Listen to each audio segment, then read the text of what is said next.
Patuloy na nakahanda ang Office of Civil Defense sa pagtugon sa sama ng panahon kahit nakalabas na sa Philippine Area of Responsibility ang bagyong Krising. Nananatiling nakaalerto ang ahensya dahil sa patuloy na pag-ulan dahil sa habagat na nagdulot na ng pagbaha at landslide sa ilang bahagi ng bansa. Ayon kay OCD Officer in Charge Assistant Secretary Bernardo Rafaelito Alejandro IV, handa ang pamahalaan sa tulong at pagresponde sa mga apektadong komunidad. Meron anyang halos 3 milyong family food packs mula sa DSWD ang handang ipamahagi sa mga apektado ng sama ng panahon. Meron ding 1,249 search and rescue teams ang naka-standby kasama ng iba't ibang kagamitan ng militar, Coast Guard, Pulisya at Bureau of Fire Protection.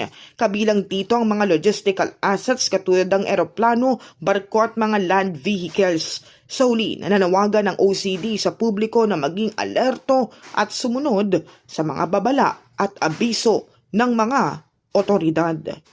In the heart of changing lives, ako si Brigada Kath Austria ng 105.1 Brigada News FM Manila, the Music and News Authority.